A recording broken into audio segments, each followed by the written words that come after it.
wasn't easy or short, and we didn't win just a whole lot of the time. That's the American Revolution summed up in a nutshell, and while the realization might pop some delusions of military grandeur inspired by watching Mel Gibson killing redcoats in slow motion with the stars and stripes, it's also the first step on the road to understanding just how our country came to be born. The most surprising thing is that there was no "we" in the first year of the war. After the British left Boston to round up and confiscate the firearms of colonists in Massachusetts, a few rough-and-ready Minutemen took exception and made things hot for the redcoats at places like Lexington and Concord. The British retreated to Boston, surprised by the violence and good aim of the colonists, and before you know it, colonists were swarming towards Boston from every corner of America. At this point, these were thousands upon thousands of undisciplined folk with guns. Not an army, just a mob determined to teach the British a lesson. Keep in mind that many colonists, if not most of them, didn't see this as any move towards independence. It was just setting King George straight about how to treat his subjects. Representatives of the colonies met in a Continental Congress to figure out what to do next, and they promptly did two things: send a message to King George asking for a peaceful resolution, and appointing another George, Virginian George Washington, the commander of the forces around Boston. It was Washington's task to forge an army in case a so-called olive branch petition to King George III failed. It did, and suddenly Washington was faced with going to battle against the best-trained fighting force in the world. If they lacked discipline, remember, Americans like their independence, clothing, food, and ammunition, they also lacked two other things: a sense of nationality and a navy.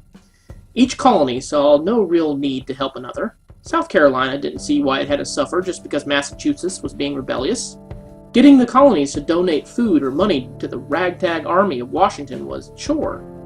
As for the lack of navy, that was something the British took advantage of when they loaded up on ships and left Boston. Where had they gone? They had sailed for New York, the largest and most prosperous American city, full of colonists who saw the army of Washington as rebels. As for Washington, he had a few things to learn about his new army. First, he couldn't use them to go head-to-head with the British. At numerous battles, beginning in New York, the farmers, artisans, shoemakers, and American militia were beaten again and again by the professional British army.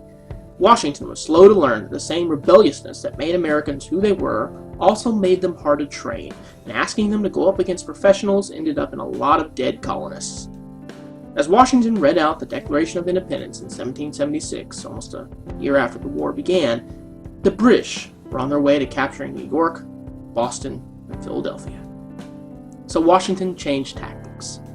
While there were some battlefield victories at Trenton and Saratoga, he mainly set out to keep his army alive and away from the British. He was counting on the fact that the British would lose the will to fight if the war just kept on long enough.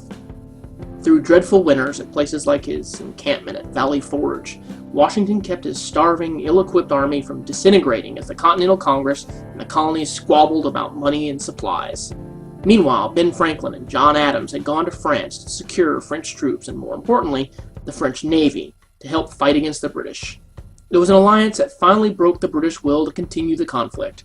At Yorktown in 1781, a British army under General Cornwallis was cornered by the American army with their back to the sea, guarded by the French Navy.